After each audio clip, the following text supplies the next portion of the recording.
The Dominion had ruled the stars for 60,000 years. They had conquered 47 species. They had burned worlds and built empires on the ashes. Their fleet numbered in the hundreds of thousands, their soldiers in the billions. And in all that time, across all those wars, they had never known defeat.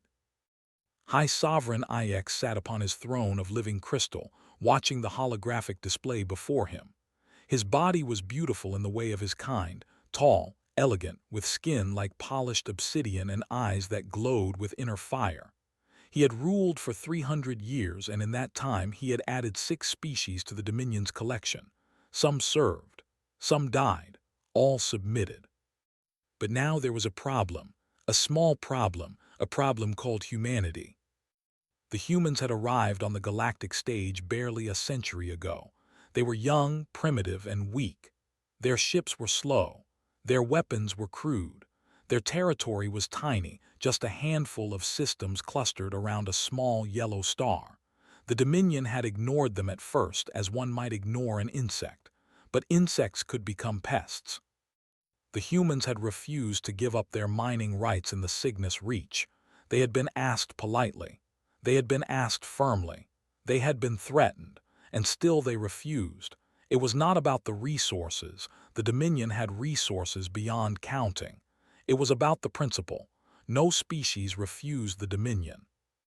Raised one elegant hand, and an admiral appeared before him in holographic form. Admiral, or was old and a veteran of 12 conquests. His scales were the deep blue of nobility, and his eyes held the cold confidence of a predator who had never met anything he could not kill. "The fleet is ready, High Sovereign," Or said. 4,000 warships, more than enough to burn their worlds to glass.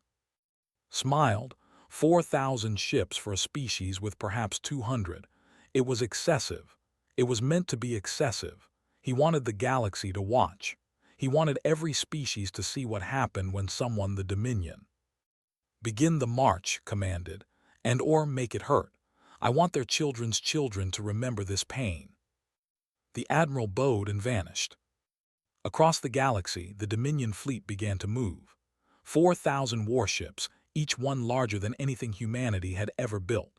Dreadnoughts 3 kilometers long, carriers filled with fighter craft, destroyers, cruisers, and support vessels stretching across space like a river of steel and fire.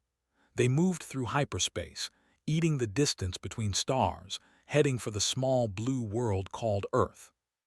On that small blue world, President Singh stood in the war room, watching the same fleet on her own displays. Her advisors surrounded her, generals, scientists, diplomats. All of them wore the same expression: fear. "We can't fight them," General said. He was an old soldier, veteran of a dozen human conflicts, but he had never faced anything like this. "Our entire fleet wouldn't scratch their paint." "Surrender isn't an option," another voice said. This one came from the back of the room. Captain stepped forward. She was small for a soldier, with dark skin and darker eyes. She had been born in the slums of New, had fought her way up from nothing. She did not know how to surrender. "Then what do you suggest?" asked. Looked at the president. "We send the Perseverance."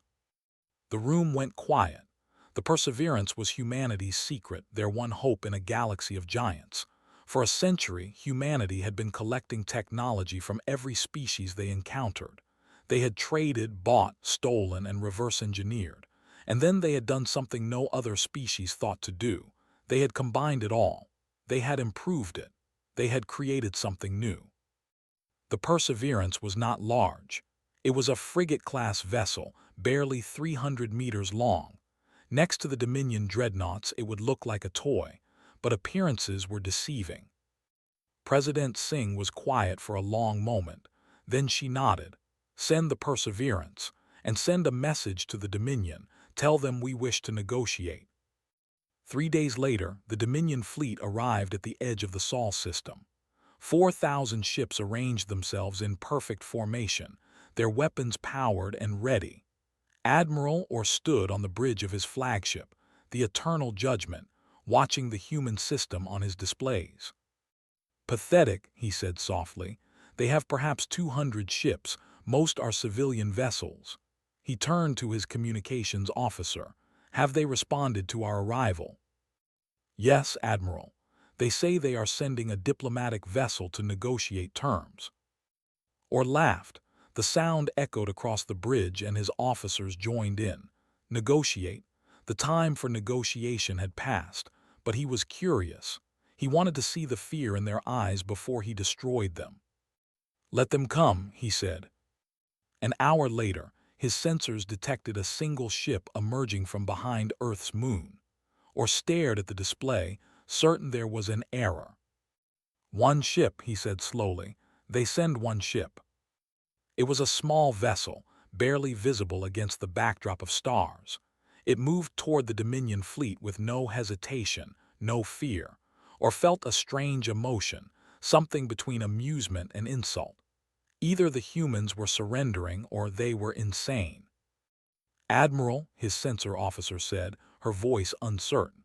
I'm reading strange emissions from that vessel, energy signatures I don't recognize. Or waved his hand dismissively. It doesn't matter. Power the forward batteries. We'll give them a demonstration of our strength. The Eternal Judgment's weapons hummed to life. Enough firepower to crack a moon. The other ships of the fleet followed suit, 4,000 vessels aiming their guns at a single target. The human ship continued to approach. It did not change course. It did not slow down. It simply flew toward the heart of the Dominion fleet as if it belonged there. On the bridge of the Perseverance, Captain sat in her command chair, watching the enemy fleet fill her. Her crew was silent, focused. They knew what was coming. They had trained for this moment for years. Captain, her tactical officer said, they're charging weapons. Nodded slowly. She had expected this. The Dominion did not understand diplomacy, only strength. So strength was what she would show them. All hands, she said, her voice calm and steady, prepare for combat. And remember, we are not here to destroy. We are here to teach. The first Dominion weapons fired, and the battle for humanity's future began. The first shots from the Dominion fleet were not meant to kill. They were meant to frighten. Admiral ordered his gunners to fire close to the human ship, to show them the power they faced. Beams of blue plasma screamed through the void, each one capable of melting through a kilometer of steel. The human ship should have stopped. It should have raised shields, opened communications, begged for mercy. That was what every other species had done. The Perseverance did none of these things. Instead, it moved. Or had fought in 12 wars. He had seen fast ships before. He had seen agile pilots, but he had never seen anything like this. The human vessel did not simply dodge. It seemed to fold through space itself, appearing in one location and then another faster than his eyes could track. The plasma beams passed through empty void where the ship had been moments before. What is happening? He demanded. His tactical officer was staring at her console, her scales pale with shock. Admiral, I cannot explain it. The ship is using some form of spatial displacement. Our targeting systems cannot lock on. Then fire manually, saturate the area. The order went out. Across the fleet, thousands of weapons opened fire. The space around the Perseverance became a storm of energy and metal, enough firepower to destroy a small moon. No ship could survive such an attack. No ship could dodge so many projectiles at once. But the Perseverance was not trying to dodge. It was dancing. The small human vessel weaved through the storm of destruction with impossible grace. It spun, twisted, and folded through space, each movement perfect, each dodge precise. Not a single shot touched its hull. It was beautiful in a terrifying way, like watching a predator play with its prey. On the bridge of the Perseverance, Captain watched her displays with calm focus. Around her, her crew worked in perfect coordination. Lieutenant, her helmsman, was the best pilot humanity had ever produced. His hands moved across his console in a blur, guiding the ship through the enemy fire like a leaf on the wind. They're confused, Commander, her first officer reported. Their formations are breaking up. They don't know how to hit us." Nodded. The Dominion had fought 47 species, but all of those species had used similar technology the Dominion had mastered long ago. They had never faced anything truly new. That was their weakness. For a century, humanity had been the galaxy's students. They had studied every species they encountered, learned every technology they could find. And then they had done something the elder races never bothered to do. They asked a simple question: what if we combined them? The Perseverance was the answer to that question. Its engines used principles from the Combine. Its shields were based on energy fields. Its hull was made from materials the Dominion had never seen. And its weapons were something entirely new. "Captain," Lieutenant Park at Tactical said, "we have firing solutions on all primary targets." Looked at the display. The Dominion flagship was highlighted in red. One shot and she could destroy it. One shot and she could kill Admiral Orr and his entire crew. The thought was tempting. These people had come to burn her world. They deserved to die. But that was not why she was here. "Target their systems," she ordered. "Engines, weapons, and shields. Do not target life support. Do not cause casualties." Her crew did not hesitate. They had trained for this. They understood. "Firing," Park said. A single beam of white light lanced out from the Perseverance. It was thin, almost delicate, nothing like the brutal plasma blasts of the Dominion. It struck the Eternal Judgment shields and passed through them as if they did not exist. On the Dominion flagship, alarms screamed. Admiral Orr grabbed his console as the ship shuddered and went dark. The lights flickered and died. The weapons went silent. The engines stopped. Every system aboard the 3-kilometer dreadnought failed simultaneously. "What happened?" Orr shouted into the darkness. "Report." We're disabled, Admiral." His engineer's voice came from somewhere in the shadows. "All systems are down. I don't understand it. The beam didn't destroy anything, it just turned everything off." Emergency lights flickered on, bathing the bridge in dim red. Or stared at his dead displays, his mind struggling to understand. In 300 years of war, he had never seen a weapon like this. He had never imagined one could exist. And then the human ship fired again. The Perseverance moved through the Dominion fleet like a ghost. Its beams struck ship after ship, and each one went dark. Cruisers, destroyers, dreadnoughts, it made no difference.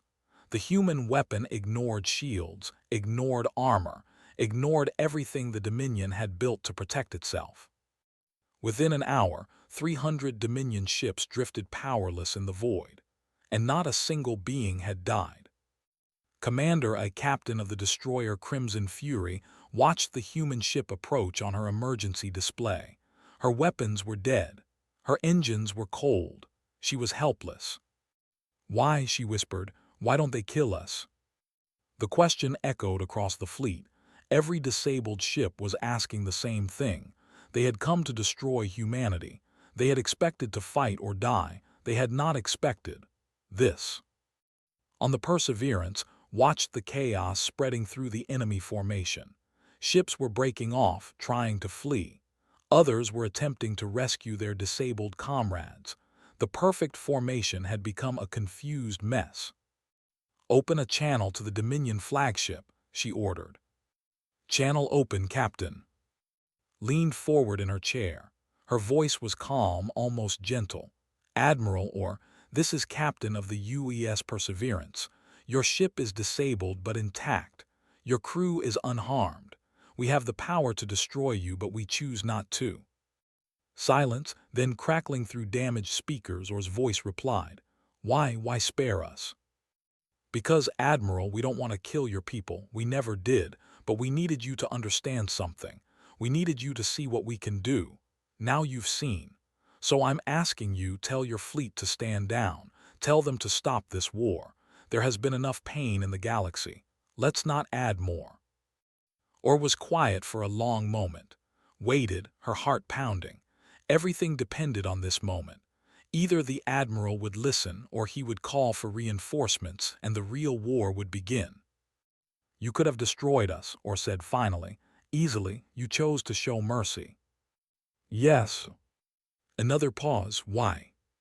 Closed her eyes. She thought of Earth, of its bloody history, of the wars and the suffering and the near extinction of her species. She thought of the lessons humanity had learned in fire and blood. Because we've already seen what happens when we choose destruction, she said softly. We wanted to find out what happens when we don't. The channel remained open. Across the disabled fleet, surviving ships waited, uncertain. The battle had paused, but the war was far from over. And in his darkened bridge, Admiral Orr stared into the void, his understanding of the universe slowly crumbling around him. The battle had been raging for 3 hours. 3 hours of chaos, confusion, and impossible defeat. Of the 4,000 Dominion warships that had entered the Sol system, over 800 now drifted powerless in the void. And still, not a single being had died. Admiral Orr sat in the emergency command center of his crippled flagship, watching reports flood in from across the fleet. His officers moved around him in stunned silence. None of them could explain what was happening. None of them had ever seen anything like it. The human ship is approaching again, his sensor officer reported. It's coming directly toward us. Or should have felt fear. Any rational being would feel fear. But instead, he felt only a strange, hollow confusion. This was not war as he understood it. This was something else entirely. Let it come, he said quietly. The Perseverance slowed as it neared the eternal judgment. It came to rest a few hundred meters from the flagship's observation deck, close enough to touch, close enough to destroy. But it simply waited. They're hailing us again, Admiral. Put it through. Captain's face appeared on the emergency display. She looked tired but calm. Behind her, Orr could see the human bridge crew working at their stations. They did not look like conquerors. They looked like teachers waiting for a student to understand. Admiral Orr said, I think it's time we talked. What is there to talk about? Orr's voice was harsh. You have humiliated us. You have proven your superiority. Finish it. That's not why we're here. Then why? Orr slammed his fist against the console. You could kill us all. Your weapon passes through our shields like they're nothing. You move faster than we can track. You are clearly more powerful than us. So why this? This game? Was quiet for a moment. Then she said, Would you like to come aboard, Admiral? I think you need to see something. An hour later, Orr stood on the bridge of the Perseverance. He was alone. His guards had not been allowed, but he had not been harmed. The humans had treated him with courtesy, even respect. It confused him more than anything else. Show me, he demanded. Show me why you spare us. Nodded to her tactical officer. The main display changed, showing a complex diagram, Orr studied it for a moment, then felt his blood run cold. It was a tactical projection of the battle. Every moment was recorded, every shot fired, every movement made. And overlaid on the display was a series of red markers, thousands of them. What am I looking at? He asked. Kill opportunities, said simply. Every red marker represents a moment when we could have fired a lethal shot at one of your ships. We had targeting solutions. We had the power. We could have destroyed your entire fleet in the first hour. Or counted the markers. There were thousands, tens of thousands. Every ship in his fleet had been marked for death multiple times. But you didn't, he whispered. No, we didn't. Why? Walked to the main and stood looking out at the stars. The disabled Dominion ships drifted past, their running lights dark, their weapons silent. 200 years ago, she began, humanity almost destroyed itself. Or said nothing. He had heard stories of human history, brutal, violent, self-destructive. He had assumed they were exaggerations. We developed weapons that could destroy cities in a single flash, continued. We built enough of them to burn our entire world 10 times over, and we came within hours of using them. The only thing that stopped us was fear, mutual destruction. We survived not because we were wise, but because we were lucky." She turned to face him. "After that, we learned. We learned that power without wisdom is suicide. We learned that the ability to destroy is meaningless if you can't choose not to. We spent the next 2 centuries trying to be better." "And you succeeded?" or asked. There was no mockery in his voice, only genuine curiosity. "We're trying," said. "We still fail sometimes. We still fight among ourselves. We still make mistakes, but we're trying." She gestured at the display. "When we encountered the galaxy, we found species that had been fighting for. We found empires that had never known anything but conquest. And we realized that the greatest gift we could offer wasn't our technology. It was our lesson." "What lesson?" "That you can choose." His voice was soft but firm. "You can have all the power in the universe and you can still choose mercy. You can be capable of terrible destruction and you can still choose to create instead. That's what we're trying to show you, Admiral. That's why we didn't kill your people, because we wanted you to see that there's another way." Or was silent for a long time. He looked at the display, at the thousands of moments when he could have died. He thought about his fleet, crippled but alive. He thought about the 47 species the Dominion had conquered, the billions who had died, the worlds that had burned. "My High Sovereign will not accept this," he said finally. "Has never known defeat. He will not understand mercy. He will see only humiliation." "I know," said. "That's why I'm not asking you to speak for your High Sovereign. I'm asking you to speak for yourself. What do you believe, Admiral? Is this what you want your empire to be? Is this what you want your legacy to be?" Or closed his eyes. For 300 years he had served the Dominion without question. He had conquered, he had destroyed, he had called it glory. But now, standing on the bridge of a human ship that had defeated his entire fleet without taking a single life, he felt something he had never felt before: doubt. "I don't know," he admitted. "I don't know what I believe anymore." Nodded slowly. "That's a start." Outside, the Dominion fleet waited in confusion. Ships that could still move were gathering around their disabled comrades, trying to provide aid. For the first time in their history, Dominion soldiers were helping each other instead of fighting. It was a small thing, but watched it with something like hope. "What happens now?" or asked. "That depends on your High Sovereign," said. "We're willing to talk. We're willing to find a solution that doesn't involve war. But if chooses violence, if he decides to continue this fight," she paused, "then we'll do what we have to do, and we won't hold back." Or heard the warning in her voice. The humans had shown mercy once. They might not do so again. "I'll carry your message," he said. "I don't know if it will matter, but I'll try." Extended her hand, a human gesture of respect. After a moment, or took it. "That's all we ask," she said, "that you try." High Sovereign IX watched the battle reports with growing fury. His perfect crystalline face had cracked in 3 places, a sign of extreme emotional distress among his kind. Around him, his advisors stood in terrified silence.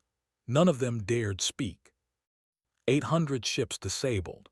Not destroyed, disabled. The humans had shown mercy, and that mercy burned worse than any defeat. The galaxy was watching. Every species under Dominion rule was seeing their masters humiliated by a single human ship. "They dare," whispered, "they dare to shame us."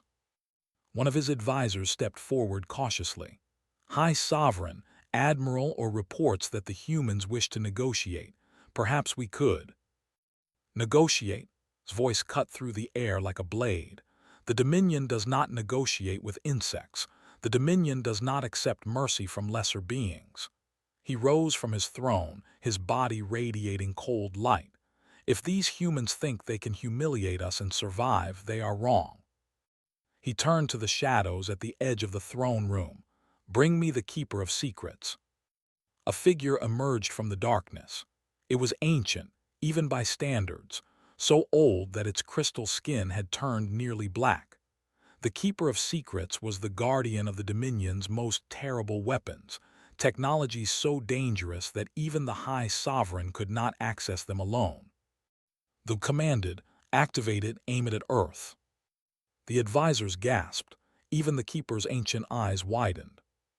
High Sovereign, the Keeper said slowly, that has not been used in 10,000 years. It is meant only for the most extreme circumstances. This is extreme, hissed. A single human ship has defeated 800 of our vessels. The galaxy is laughing at us. Our subject species are questioning our power. If we do not act decisively, everything we have built will crumble. He stepped closer to the Keeper, his glow intensifying. Activate destroy their world. Let the galaxy see what happens to those who humiliate the Dominion. The Keeper bowed his head. He had no choice. As you command, High Sovereign. In a dimension between dimensions, in a space that existed outside normal reality, something ancient began to stir. There was not a ship or a weapon in any conventional sense. It was a tear in the fabric of space itself, a wound that could be opened and aimed at any target. When it fired, it did not shoot projectiles or energy beams. It simply erased.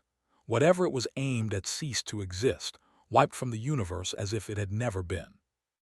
The Keeper of Secrets sent the activation codes. They began to power up. In 12 hours, Earth would be gone. But as the Dominion celebrated their coming revenge, something unexpected happened. High Sovereign, a communications officer, burst into the throne room, his scales pale with terror. We're receiving a transmission. It's from the humans. Frowned. They're begging for mercy already. No, High Sovereign, they're sending us coordinates. The message played across the throne room's main display. Captain's face appeared, calm and steady as always. High Sovereign, we know about we've known for 3 years. The throne room went dead silent. Felt something cold spreading through his chest, something he had not felt in centuries. Fear. We know its location in hyperspace, continued. We know its activation codes. We know its targeting parameters. We've known everything about it since before your fleet even left for our system. Impossible, breathed. That information is known only to myself and the Keeper. It is protected by barriers no species has ever penetrated. Smiled slightly. Humanity has a saying, there's always a way. We found it. 3 years ago we discovered your planet killer. We could have destroyed it then. We could have launched a preemptive strike against your empire. We had the capability. She paused. We didn't because that's not who we are. The display shifted, showing 12 sets of coordinates. 12 locations scattered across Dominion space. Stared at them, not understanding. These are the locations of devices we placed near thee and its support systems over the past 3 years, explained. Each one is capable of permanently disabling your weapon.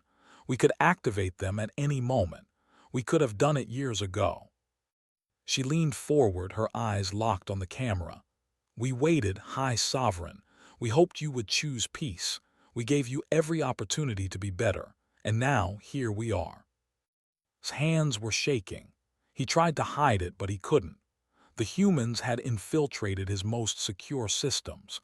They had placed devices throughout his empire without detection. They had been capable of crippling the Dominion's ultimate weapon for years, and they had done nothing. Why would any species with that power not use it? You have a choice, said. You can activate thee and destroy Earth. But the moment you try, our devices will activate. Your weapon will be disabled. And then you will face a humanity with nothing left to lose. A humanity that has already proven it can defeat your fleets, infiltrate your systems, and outthink your strategies at every turn. She paused, letting the weight of her words sink in. Or you can choose differently. You can order your fleet to stand down. You can enter negotiations in good faith. You can join us in building something better than conquest. That choice is yours, High Sovereign. It always has been. The transmission ended. stood frozen in the center of his throne room. His advisors watched him with wide eyes. The Keeper of Secrets waited in silence. For 60,000 years, the Dominion had ruled through fear and force. They had conquered because they could, because no one had ever stopped them. But now, for the first time in their history, they faced an enemy they could not defeat, not because that enemy was stronger, but because that enemy had chosen not to destroy them. "High Sovereign," the Keeper said quietly, "what are your orders?" Did not answer. He was staring at the coordinates on the display, at the proof of humanity's impossible patience. They had spent 3 years planning for this moment, 3 years preparing to stop 3 years hoping they would never have to use their preparations. And in all that time they had never attacked, never threatened, never even revealed what they knew. Why? The question burned in his mind. Why would anyone with such power choose not to use it? He thought about his empire, the conquered species, the burning worlds, the billions who had died under Dominion rule. He had called it glory. He had called it destiny. But now, seeing himself through human eyes, he wondered if he had been wrong. "High Sovereign," an advisor ventured carefully, "the fleet is waiting for orders. What should we tell them?" Closed his eyes. When he opened them again, something had changed. The fury was still there, but it had been joined by something else, something that might have been doubt. "Tell Admiral or to hold position," he said slowly, "and open a channel to the human ship, direct communication." "You're going to negotiate," the Keeper sounded astonished. His jaw tightened. "I'm going to listen. For the first time in 60,000 years, the Dominion is going to listen." It was not surrender, it was not peace, but it was a beginning. The negotiations lasted 17 days. They were held on neutral ground, a space station in unclaimed territory, far from both Earth and the Dominion. Representatives from both species gathered in chambers that had been hastily prepared for the historic meeting. Cameras from 100 worlds broadcast every moment. The galaxy watched in fascination. For 60,000 years, the Dominion had been the ultimate power. They had set the rules. They had decided who lived and who died. And now, for the first time in their history, they were sitting across a table from a species they could not conquer. Admiral or led the Dominion delegation. High Sovereign had chosen to remain on the, unwilling to lower himself to direct negotiations. But he watched through Or's eyes, listening to every word. Captain represented humanity. She had been offered admirals, presidents, diplomats. All had wanted to be part of this moment. She had refused them all. She understood something they did not. The Dominion respected strength, and she had proven her strength in battle. Any other representative would seem like weakness. The negotiations were difficult. The Dominion had never compromised. They did not know how. Every point of discussion became a battle, every concession a wound to their pride. But slowly, gradually, progress was made. On the 5th day, Or asked the question that had haunted him since the battle. "Captain, you could have destroyed us, you could have conquered us. Why didn't you?" Looked at him across the polished table. Behind her, the human delegation sat in patient silence. Behind him, the Dominion representatives shifted uncomfortably, waiting for an answer they could understand. "Tell me something," Admiral said. "After you conquered those 47 species, did you ever ask yourself if there was another way?" Or was silent for a moment. "No," he admitted. "Conquest was our nature. It was what we did. It never occurred to us to do anything else." "That's the difference," said simply. "We've already tried destruction, we've tried conquest, we've tried domination, and we learned that those paths only lead to more pain." She leaned forward. "We're not better than you, Admiral. We're not more moral or more enlightened. We just got lucky. We almost destroyed ourselves and we survived. That gave us a perspective most species never get." She gestured at the cameras, at the watching galaxy. "Every species out there is looking at us right now. They're watching to see what happens when an unstoppable force meets an immovable object. and we have a chance to show them something new." "What do you mean?" "We could be enemies. We could fight a war that devastates both our peoples. In the end, one of us would probably win, and the other would be destroyed. And the galaxy would learn the lesson it's always learned, that power is everything and mercy is weakness." Stood, walking to the observation window. Stars glittered in the eternal darkness. "Or we could choose differently. We could become partners. We could combine your resources with our innovation. We could build something together that neither of us could build alone." She turned back to face him. "We could show the galaxy that there's another way, that two species don't have to destroy each other, that cooperation can be stronger than conquest." Or studied her for a long moment. Behind him, he felt the weight of gaze through the communication link. The High Sovereign was listening. The entire Dominion was listening. "You're asking us to change everything we are," Or said slowly. "No," replied. "I'm asking you to choose what you want to become." The negotiations continued for 12 more days. They argued about territory, trade, technology. They discussed reparations for past conquests and protections for subject species. There were moments when everything almost fell apart, when pride and fear nearly destroyed the fragile bridge being built. But in the end, they signed a treaty. Not a surrender. Humanity would not accept a surrender. Not a conquest. The Dominion had nothing to surrender. Instead, it was something new, a mutual defense and development pact, a partnership between enemies. The galaxy watched in shock. Species that had been conquered by the Dominion looked up at the news with disbelief. Species that had feared humanity's strange new power saw something they had never expected: restraint. 1 month after the treaty was signed, Admiral Or visited Earth. He walked through the streets of New Geneva, surrounded by curious humans who had never seen him in person. He visited museums that told the story of humanity's violent past, the wars, the genocides, the near extinction. He stood before memorials to millions of dead, monuments to humanity's darkest moments. And then he visited the future. He saw human children learning to program the same technology that had disabled his fleet. He saw human scientists working alongside researchers, combining knowledge from two civilizations. He saw construction yards building new ships, ships that carried both human and Dominion designs, stronger than either could create alone. At the end of his visit, he stood with Captain in a small park. A statue rose before them, humans of every kind reaching toward the stars, holding not weapons but tools. "You could have killed us all," Or said quietly. "Truly, we see that now. Why didn't you?" Looked up at the statue. She thought about her ancestors, the ones who had nearly destroyed everything. She thought about the fire and the blood and the hard lessons learned. "Because, Admiral, we've already seen what happens when we choose destruction.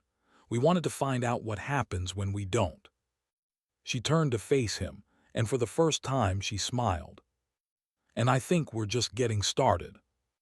Across the galaxy, word of the human victory spread. But it was not the story of a battle won through superior firepower. It was the story of a battle won through choices. The choice to disable instead of destroy, to teach instead of punish, to offer partnership instead of demanding surrender. Species that had trembled under Dominion rule began to ask questions they had never dared ask before. If the humans could resist, perhaps others could too. If the Dominion could change, perhaps change was possible for everyone. And in the hearts of billions of beings across 1,000 worlds, something new began to grow. Not hope exactly, not yet, but something like it, a possibility, a potential, a seed. Humanity had not conquered the galaxy. They had done something far more difficult. They had shown the galaxy that it could choose to be better. They had proven that power without mercy was weakness, and that true strength came from knowing when not to fight. It would take generations for the galaxy to fully understand the lesson. There would be setbacks, failures, and moments of despair. Change is never easy, especially for civilizations that have known nothing but war. But in the darkness between the stars, a new light was growing. And humanity, the species that had nearly destroyed itself, the species that had clawed its way back from the brink of extinction, the species that had learned wisdom through suffering, humanity was leading the way. Not through conquest, not through fear, but through the simple, revolutionary act of choosing mercy. And the galaxy would never be the same.